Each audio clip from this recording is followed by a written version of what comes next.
Please stay tuned for important disclosure information at the conclusion of this episode. Hi, and welcome to The Long View. I'm Jeff Patak, Global Director of Manager Research for Morningstar Research Services. And I'm Christine Benz, Director of Personal Finance for Morningstar. Our guest today is Lizanne Sonders. Lizanne is Senior Vice President and Chief Investment Strategist at Charles Schwab. In her role, Lizanne is responsible for conducting market and economic analysis, which she and her team publish in a variety of forms. She also regularly appears in the financial media and was recently named to Barron's Magazine's 100 Most Influential Women in Finance list. Lizanne joined Schwab in 2000 when the firm acquired her prior employer, U.S. Trust. Before that, she was a managing director and senior portfolio manager at Avatar Associates. Lizanne received her bachelor's from the University of Delaware and her MBA from Fordham University's Gabelli School of Business. Lizanne, welcome to The Long View. Well, thank you for having me. Really appreciate it. Looking forward to our conversation. So let's start by seeing macro through maybe an individual investor or financial advisor's eyes. They are staring at a sea of different measures and indicators, some forward-looking, others backward-looking, and sometimes they can contradict each other, as we well know. So if you are an individual investor and advisor trying to make sense of all this, where would you start? So it's a great way to frame the question in the context of how we look at economic data and then translate that into maybe what the message is for markets and conflicting data. And I think even in a pre-COVID environment, which basically means in any environment, one of the most important things I think investors need to do, advisors need to do, anyone that's analyzing economic data and trying to put it into context is to understand the difference between and relationship of leading, coincident, and lagging economic indicators, especially when we're trying to connect economic data to the stock market. And because there are a few really, for lack of a better word, popular economic data points, like the unemployment rate. Those are economic data points that we think of as very reflective of what's going on in the economy. Most people, if you did a woman on the street interview, would have a sense of that. It's not a more arcane statistic like building permits. It's something that's, in the mind of most Main Street people, investors, individuals. Yet the connection that people try to make between the unemployment rate and either what's going on in the economy at that moment, or in particular what's going on in the stock market, gets lost by virtue of the fact that the unemployment rate is one of the most lagging of all economic indicators. So really understanding what are the leading indicators, meaning they're the heads-up indicators, they move first.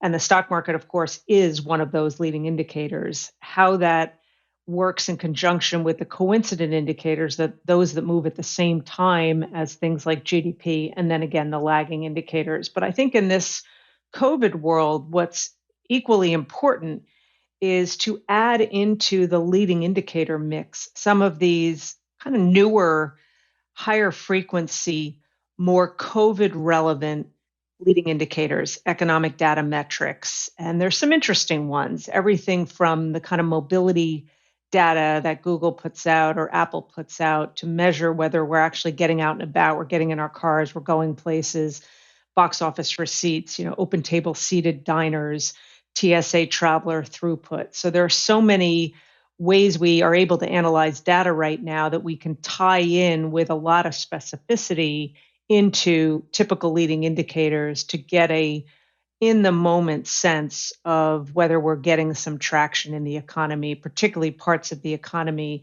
that have been in the most beleaguered state since the pandemic erupted. What has experience taught you are the most underrated forward-looking measures or leading indicators of the economy's likely future direction, and what are the most overrated? And maybe you can kind of separate that into some of these newer metrics that you're looking at, some of the ones that you are most impressed by in terms of their predictive ability, and then some of the evergreen leading indicators. So I think the leading indicators that tend to be most telling in terms of ultimately what's going to happen in the economy are tied to the labor market.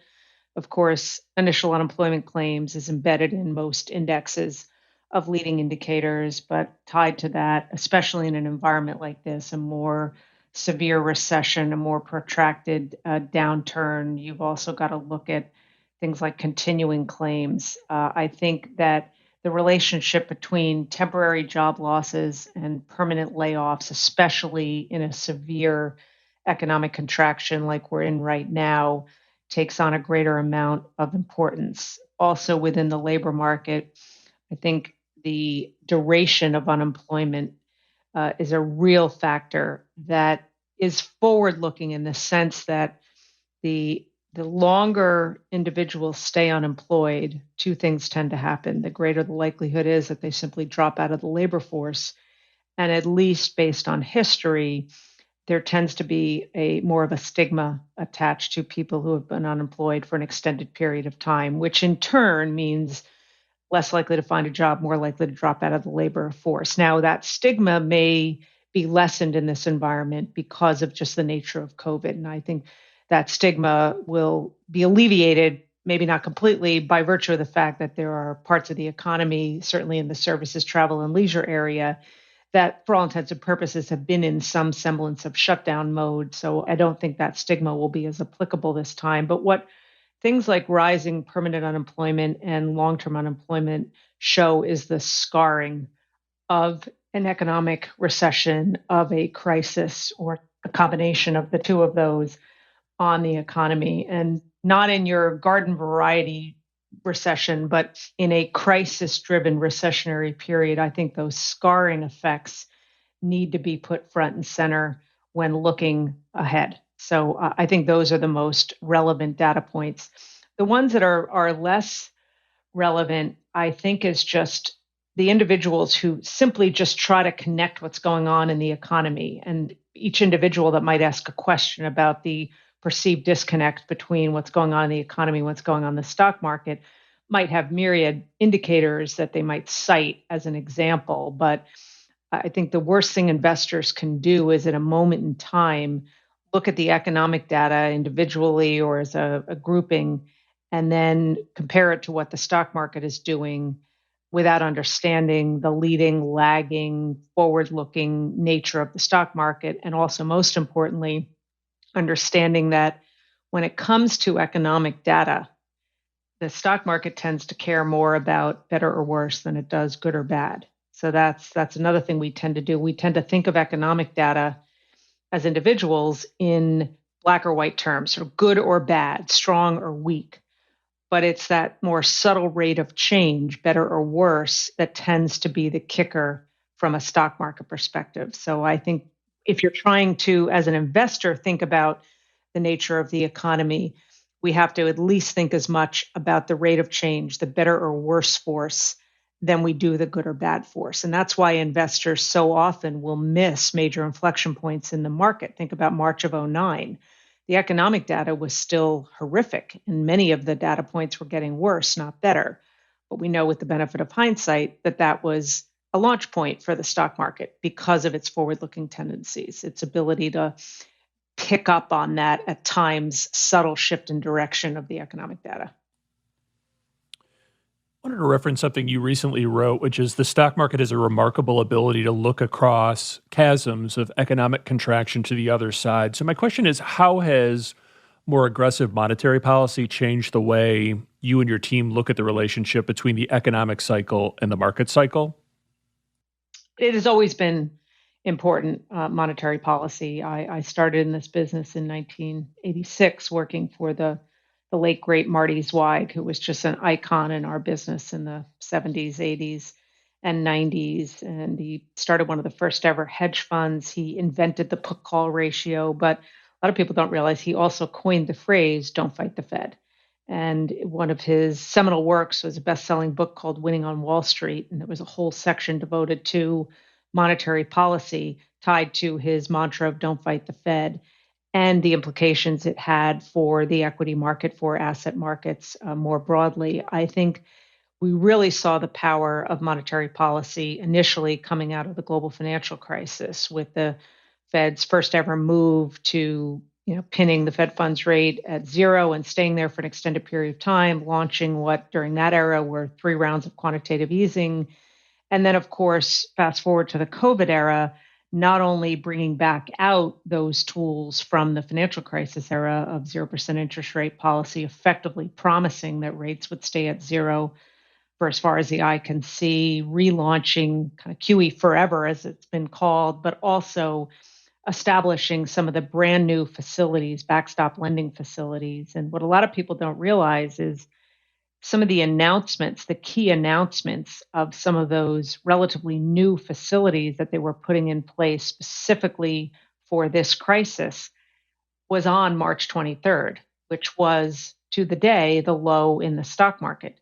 And that was not coincidental. That just shows not just the power of the Fed's policies, but increasingly and more recently, the power of the Fed's words, the power of the Fed's promises to, we've got the tools, we are going to pull out all the stops.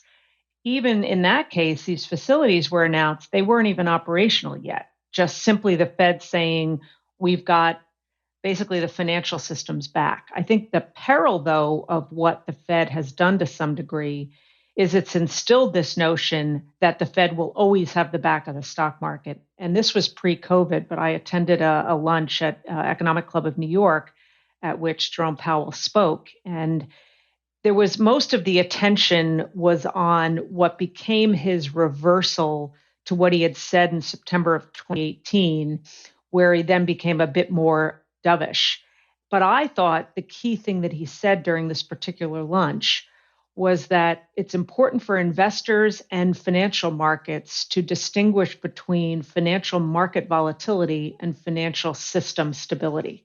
That just because the stock market might go into a period of high volatility or corrective phase, if as part of that there isn't a threat to financial system stability, don't expect the Fed just to come in and be the backstop for any downside in equity markets. Now, what happened in March, of course, is what they were doing with 0% interest rates, quantitative easing again, and the announcement of these new facilities was trying to prevent what had started as a health crisis, became an economic crisis, from becoming a financial system crisis. Now, I get the question all the time, but explain to me how what the Fed has done, either through their words, their announced facilities, 0% interest rates, directly is a feeder through the plumbing system into the benefit of equity markets. That's not really the case, that what the Fed is doing directly adds to buying an equity. They're not adding equities to their balance sheet, but it's the whole narrative of the Fed pumping liquidity into the system, pumping sort of confidence into the system. And especially in an environment back in March and April where the economy was shut down, you pump all this money into the system, into the financial system, into the credit markets, and then through the fiscal side, which I know is not really the question, into the hands of businesses and individuals in an environment where the economy was shut down. Well, that liquidity has to find a home. And it found it, and typically finds it, in not just equities, but in asset markets. So I get the question all the time, what about inflation? Why haven't we had inflation in light of all of this massive stimulus? And the answer is, well, we've had plenty of it. It's just been in asset prices, not in the real economy. So it is, monetary policy has always been and is increasingly a powerful force providing a lift to equities. I just think there's too much complacency that the Fed always has the back of the stock market, especially if it's a market issue and not a financial system issue. What has surprised you most during the pandemic? I'm going to answer this, at least initially, with a lot of optimism because there's so much pessimism these days.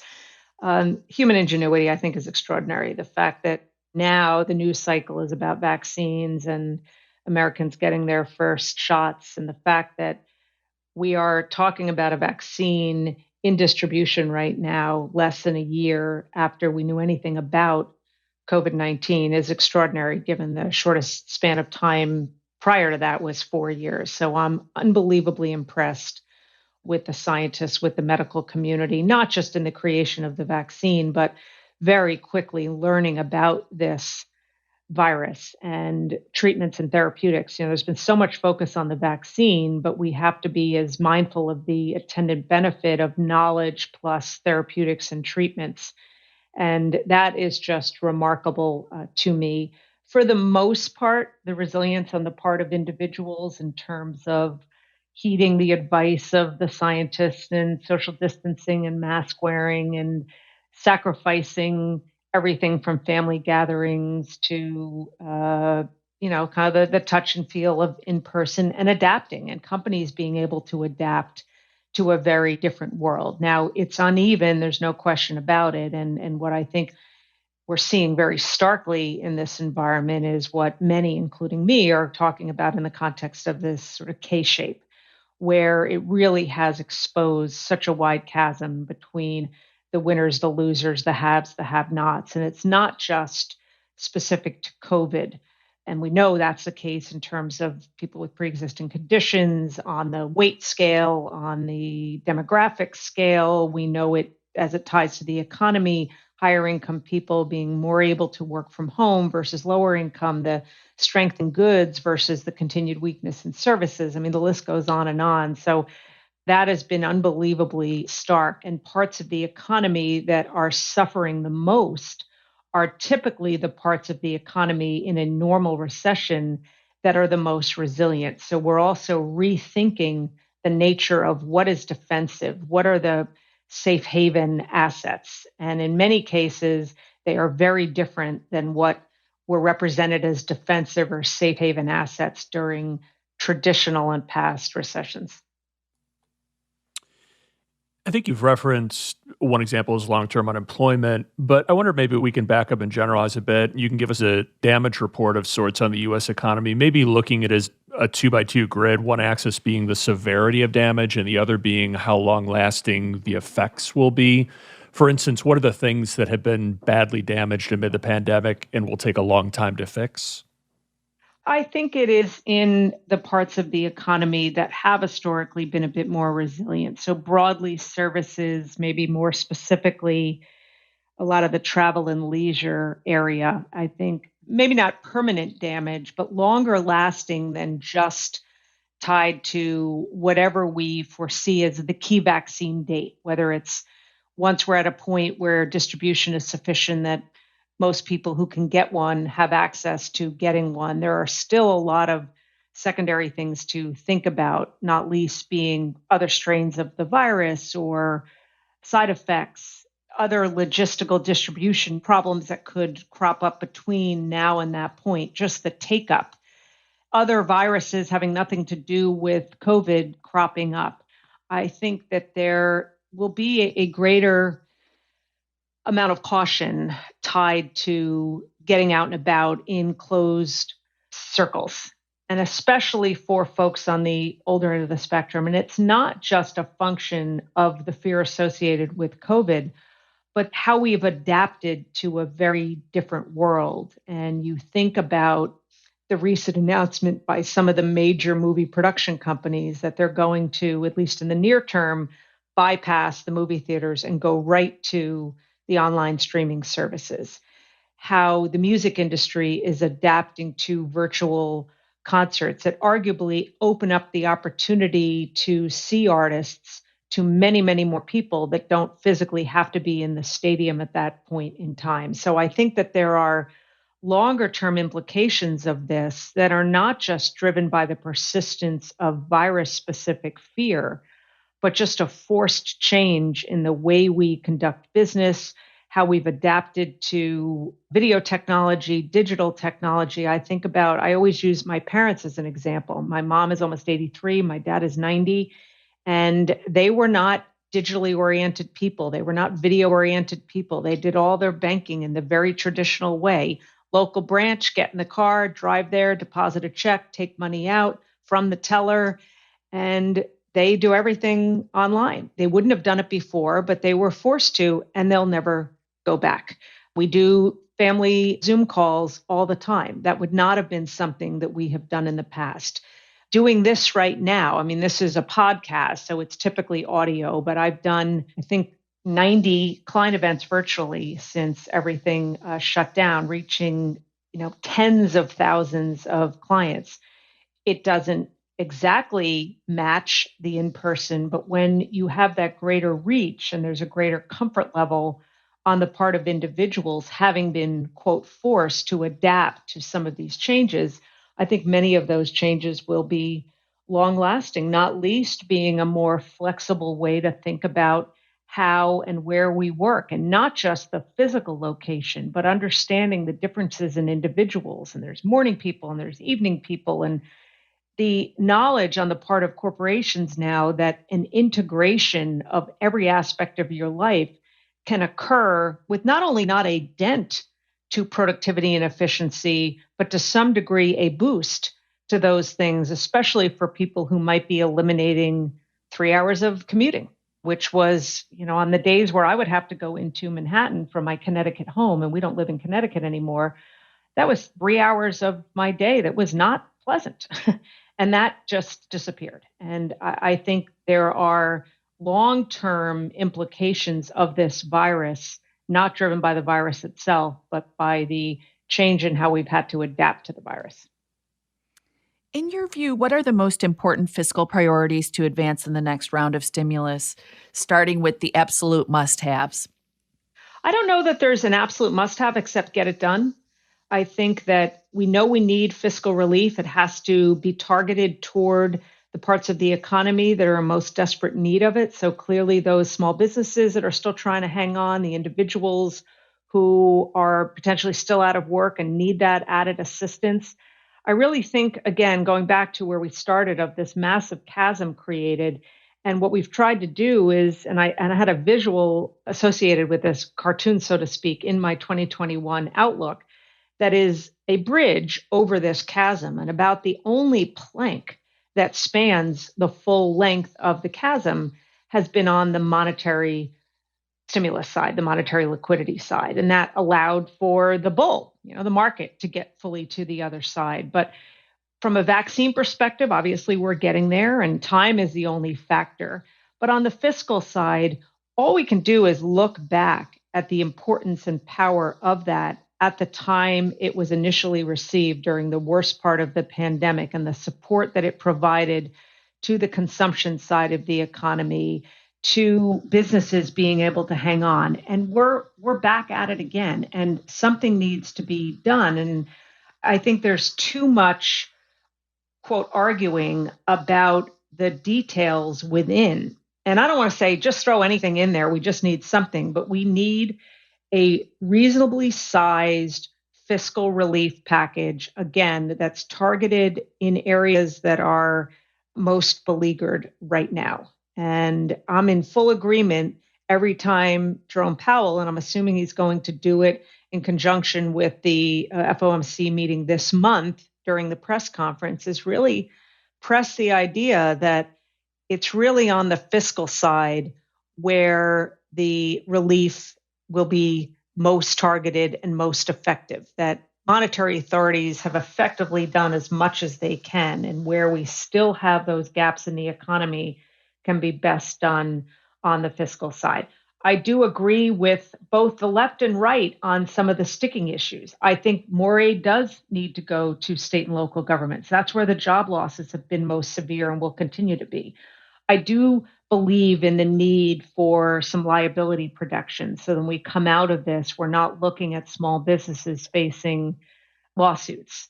So I agree on both sides with some of the sticking points, but I still hope that however those are negotiated, that we end up with a reasonable size package that just, even if not perfect, helps continue to get that plank fully to the other side. We're going to talk in a few moments about some of the specific aspects of your recently published 2021 outlook. But before we did that, your 2020 outlook likely got upended like every other outlook by the pandemic. Did that experience change the way you put together your 2021 outlook?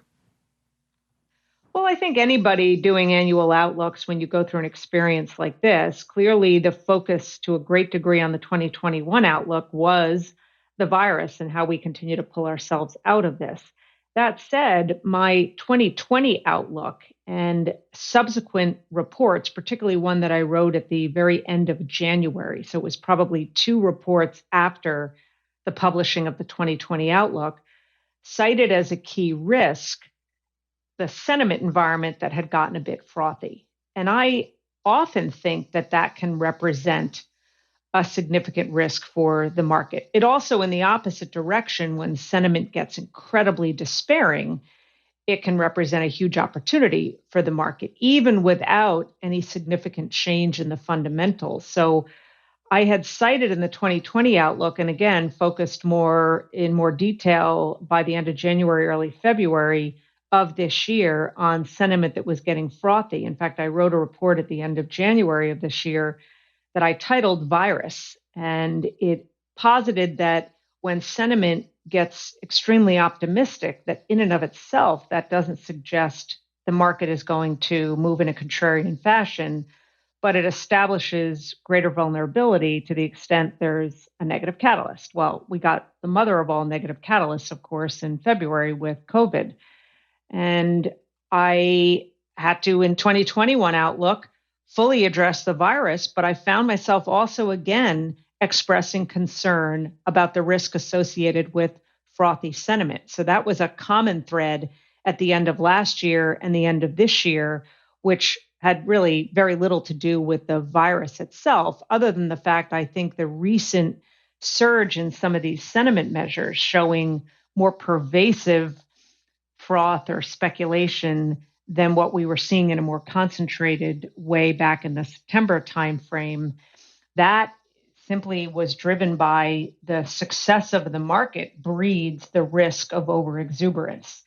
And again, it's a terrible pool sentiment if you're going to use that solely to try to time moves up or down in the market. But as an exogenous factor, it needs to be wrapped in when you're looking at where the risks and opportunities are from a market perspective. So it was interesting that in two very different years, there was still that similar sentiment thread back at the end of 2019 and again at the end of 2020. Based on your 2021 outlook, it sounds like you're expecting economic growth to slow for a time in 2021. What makes you confident the U.S. economy won't slip into a recession altogether, especially with various forms of fiscal relief slated to roll off?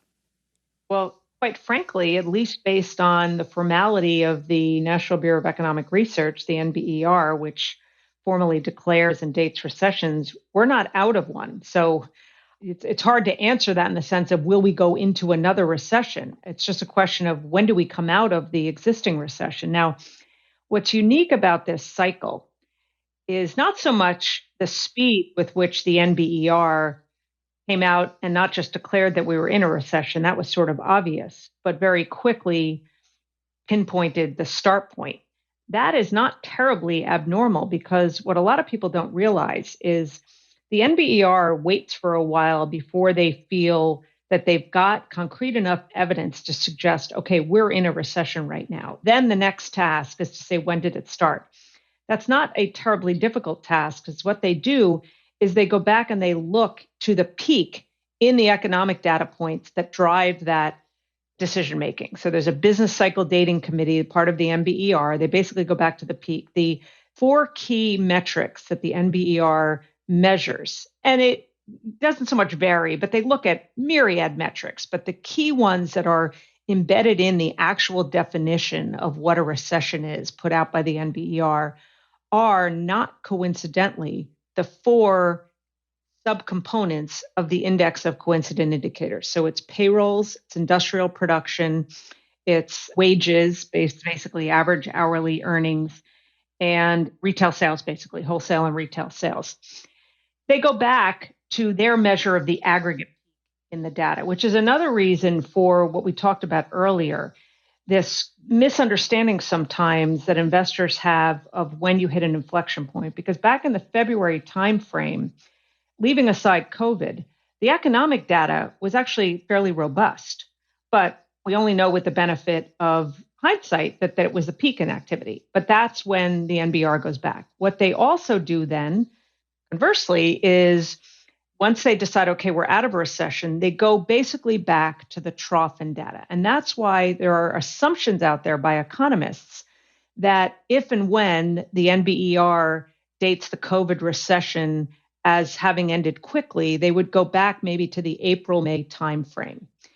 I think part of the reason why the NBER is being a bit more hesitant, and they're always hesitant, they always date beginnings and ends of recessions well after the fact, is that in this case, as much as I've talked about rate of change being important, that better or worse matters more than good or bad, the severity of the compression in the economy, the decline in GDP to a degree unlike anything we've seen since the 1930s, the massive loss of jobs, the fact that even though they've improved, initial unemployment claims are still running more on a weekly basis than the worst week ever in the history of the data. They may be hesitant to come out and say, you know what, the recession ended in April or May, not because they want to avoid the early 80s style double dip recession, but there may be the body there that dates recessions may be saying we have to be mindful of level here. GDP has only clawed back about 2/3 of the way pre-pandemic. Payrolls have only clawed back 2/3 of the way. And we're still in a massive hole relative to history. So I think we're in the process of another dip down in the economy. It'll probably be less seen in the fourth quarter because we had a lot of momentum coming into the quarter. So there are economists, for the most part, that are upping fourth quarter estimates for GDP, and the range is really wide. But most of those that have upped fourth quarter estimates have lowered first quarter estimates, and in some cases into the second quarter, too, to try to reflect the more precise timing of the virus hit to economic activity, especially given that some of the shutdowns and lockdowns are occurring nowish, which is, almost at the end of the quarter. So I think we're effectively guaranteed that we're going to see another dip in economic activity. We're already seeing it across the spectrum of economic data points, particularly the real time, higher frequency data points that we talked about. Whether ultimately it goes down in the history books as one long recession or a double dip recession is yet to be seen by virtue of the arbiters of recessions having yet to give us that official information. We've talked about it earlier in the conversation, but there's been a sharp rise in permanent job losses and long term unemployment has also spiked. It sounds like you're optimistic that some industries like online retailing and residential housing construction will reabsorb at least a portion of them. Right. But will they be able to maintain their pre pandemic standard of living? So, longer term, I'm actually fairly optimistic on that front. So, if we think longer term at maybe where employment opportunities will be more robust looking ahead versus where employment was most robust in the latter part of the last cycle, from a compensation perspective, I think the outlook is fairly bright. I'm a believer that as we look ahead to the post pandemic cycle, I think we're going to see a shift away from consumption and services being such dominant drivers of our economy and more toward an investment driven economy. That doesn't mean that consumer spending, which at the recent peak was almost 70% of GDP, is now going to give way to investment that's 70% of GDP, but that we're just going to, and already seeing, a bit of a subtle shift as I think consumers are spending differently, spending less. They are not spending like two cycles ago off the back of higher debt. They're not doing mortgage refi and taking out loans in order to fund discretionary consumption. I think savings rates will stay a bit higher, leverage will stay a bit lower in general. And we're already seeing a significant pickup on the investment side of the economy. For the most part, it's in residential real estate and construction. Those are big job opportunities. And in fact, when we had the housing boom two cycles ago that burst in the 05, 06 period of time, a lot of workers from that industry that had now had its bubble burst ended up moving into the leisure hospitality services area. And I think we'll start to see a shift of some of those people back into maybe industries they were in before, if you're not talking about somebody on the much younger end of the spectrum. But I also think we may see continued boost in terms of a driver of our economy outside of just housing, but healthcare investments. I think healthcare is going to be a broad, sort of booming sector. I don't mean that from a stock market perspective. No one should infer that I'm just saying go out and, buy a healthcare ETF. I'm talking about how it's embedded in our economy and where focus and investment is going to be. We've certainly seen the needs for that through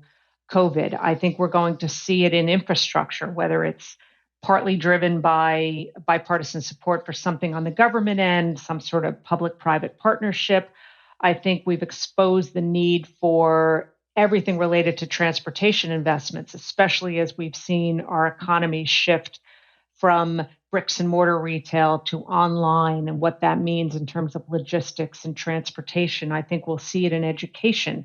Again, COVID exposing the need to rethink about education, how it's transmitted, how we improve it, how we grow it into the 21st century. So I think when I think about the drivers of growth longer term, and then look at what some are calling the dinosaurs of prior cycles, the drivers are more important from a labor market perspective. They employ more people than the more beleaguered areas in the economy that have the possibility of staying in that somewhat beleaguered state. That doesn't mean you see things turn on a dime.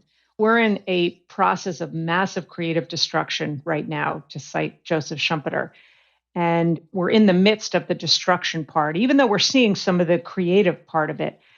And interestingly, the small business survey, the NFIB small business survey, the number one problem they cite right now is back to being skills gap, the inability to find workers. So that's another reason for a focus on investment in education and training and narrowing the skills gap. And it eventually, I think, affords lots of opportunities for some of the more displaced workers. But it's an ocean liner turning. It's not a speedboat turning. This is not an immediate elixir for what ails the Labor Department, but it's a longer term reason for optimism. Your outlook doesn't seem to consider inflation an acute worry. Your rationale is that while money supply has greatly expanded, the transmission of money hasn't. Can you elaborate on that? I think you hinted at it a little bit before with respect to asset price inflation. Sure. So I think that there are several transmission mechanisms for inflation to erupt, assuming we're talking about inflation in a fairly traditional sense, and we're not talking about asset inflation, which we already addressed, and or we're not talking about sort of specific price increases driven by short-term supply demand imbalances. So the fact that last spring, and to some degree now again, we'd all be willing to pay exorbitant prices for a large pack of toilet paper is not the kind of inflation I think we're generally talking about when people ask the question. So there's several factors that I think, at least in the near term, keep inflation in check, even if we are going to experience price increases in certain categories within certain services of certain goods because of the supply demand imbalance. So important to distinguish between the two. We have seen a massive surge in money supply driven by both what the Fed has done and what fiscal authorities have done, to the tune of 25% annualized growth rate in money supply. Whereas M2 growth rate is up about 25%. M2 velocity, which is basically the ratio that measures whether all that liquidity, money that has been pumped into the system, the economic system, the financial system, is coming out into the economy and picking up velocity. So it's coming out through the lending channels, through the consumption channels. It's being spent. It's being used to invest, to build. That velocity has continued to be incredibly low and has been really coming down for the most part for 3 decades. This is not a new phenomenon. It helps to explain why, coming out of the financial crisis with massive QE and interest rates at zero, we didn't see a surge in inflation because there was very little money velocity. So that's one factor.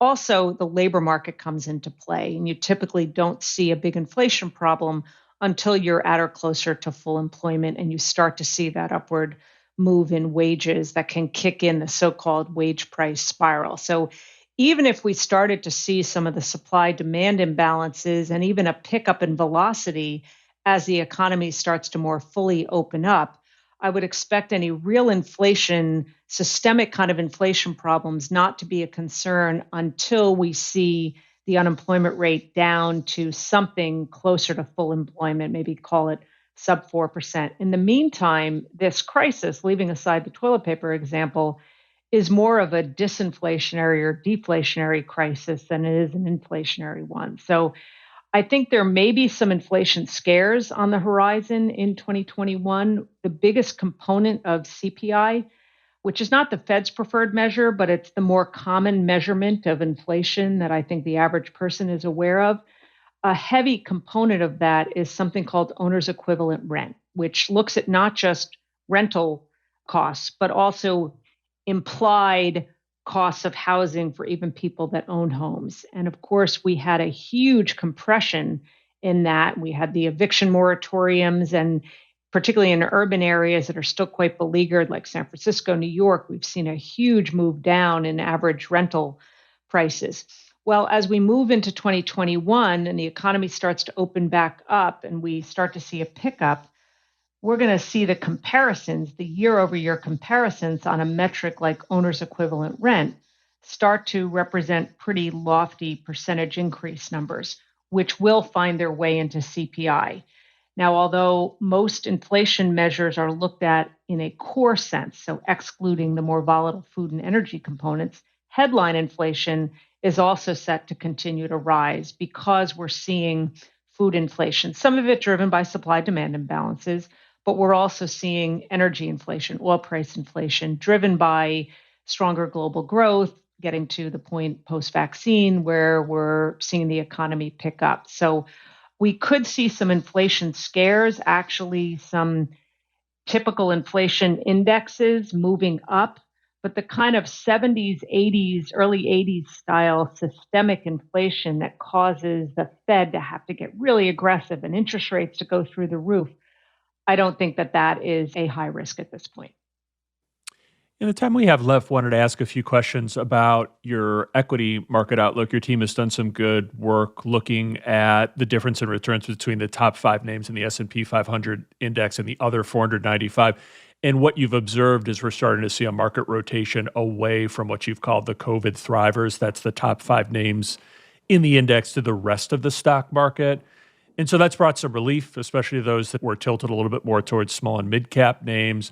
But isn't there a reason to question the durability of the rally if those big index names aren't leading the way, just given the sheer weight that they represent in the S&P 500 index? I think there is a risk to the extent that the relative weakness in the big 5 names turns into something more severe or more protracted. For now, at least since September 2nd, and I cited that particular day in my 2021 outlook and have cited it quite a bit recently as a key turning point day. And so what happened on that particular day was that was the initial move to all-time highs for both the S&P 500 and the Nasdaq. And on that same day, that was the peak weight that the big 5 names represented in the S&P 500. So to your point, they had hit almost 25% of the index, just those 5 names. Of course, the S&P is a cap weighted index, so that's why only 5 names, which is only 1% of the index in equal weighted terms, 500 stocks, 5 names, but representing 25% of the index. That was also the date at which point the spread between the performance of those big 5 stocks and the other 495 stocks in the S&P 500 was its widest. And so I track this on a rolling daily year-to-date basis. And year-to-date through September 2nd, the big 5 stocks, which, by the way, for those that don't know, are Apple, Microsoft, Amazon, Google, and Facebook. And the reason why I don't call them the big tech stocks is because only 2 of them, Apple and Microsoft, are in the S&P tech sector. Amazon is in the consumer discretionary sector, and Google and Facebook are in the communication services sector. So they actually span 3 different sectors. They're often lumped together as tech stocks, but that's actually not the case. But those stocks, on average, as of September 2nd, year to date, were up 65%. The other 495 stocks were up only 3%. By the way, a bit of an aside, but an important component to the answer to the question about is the stock market disconnected from the economy, and often a metric I cite, and certainly was citing back then, that the reality during what was still quite a beleaguered environment in the economy in early September was that a market that is driven by a tiny handful of names versus the rest of the market still in fairly beleaguered state. And by the way, at that same point in time, 36% of the S&P's 500 stocks were still in bear markets, meaning down at least 20% from their 52-week highs.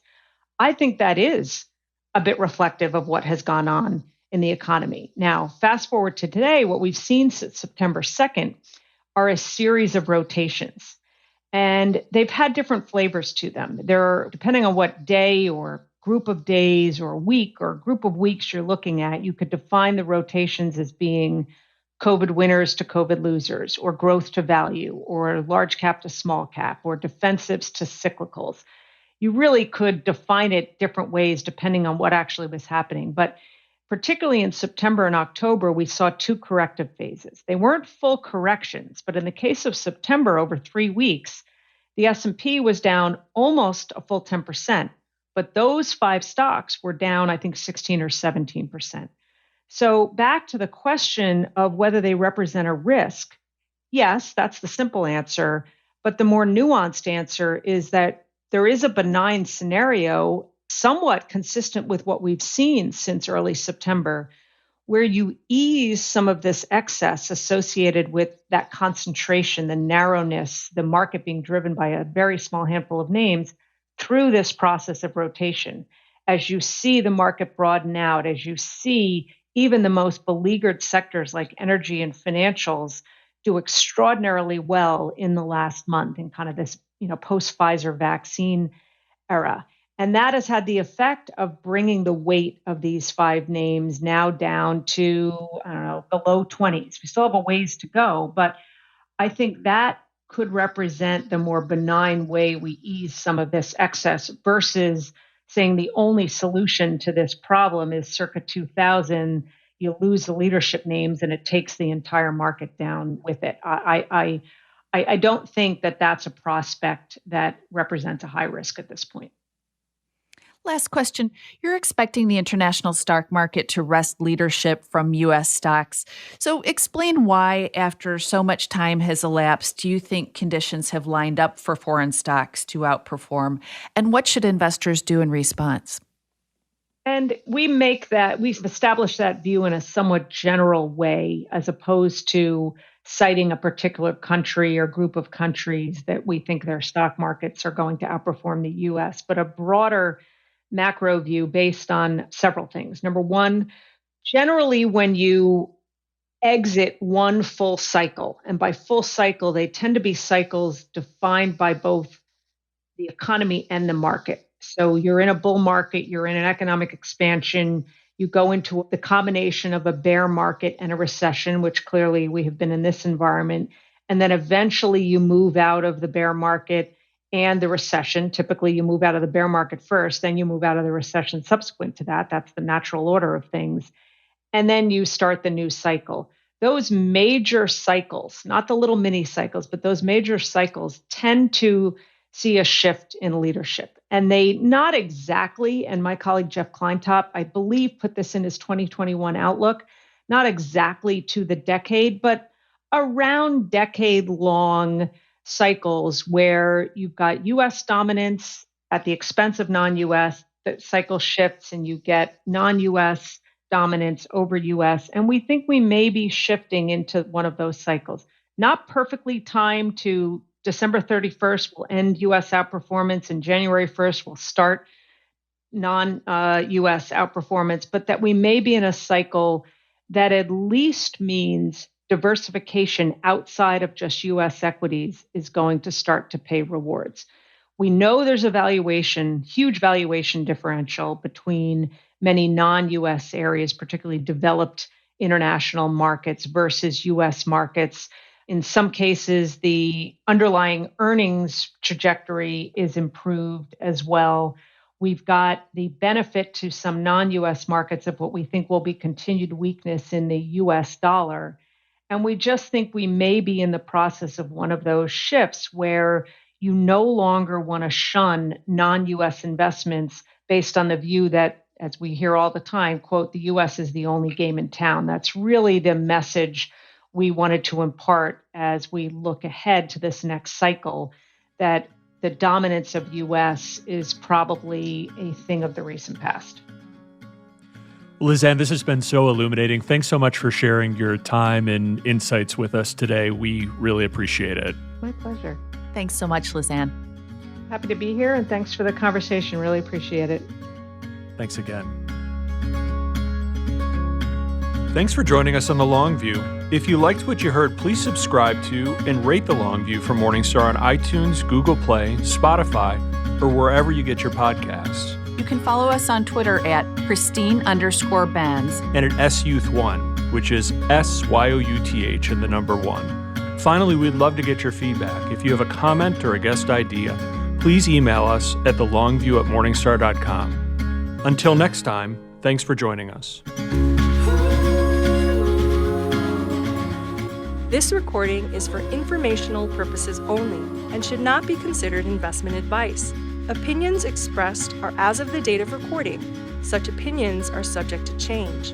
The views and opinions of guests on this program are not necessarily those of Morningstar Inc. and its affiliates. Morningstar and its affiliates are not affiliated with this guest or his or her business affiliates unless otherwise stated. Morningstar does not guarantee the accuracy or the completeness of the data presented herein. Jeff Patak is an employee of Morningstar Research Services, LLC. Morningstar Research Services is a subsidiary of Morningstar Inc. and is registered with and governed by the U.S. Securities and Exchange Commission. Morningstar Research Services shall not be responsible for any trading decisions, damages, or other losses resulting from or related to the information, data analyses, or opinions, or their use. Past performance is not a guarantee of future results. All investments are subject to investment risk, including possible loss of principal. Individuals should seriously consider if an investment is suitable for them by referencing their own financial position, investment objectives, and risk profile before making any investment decision.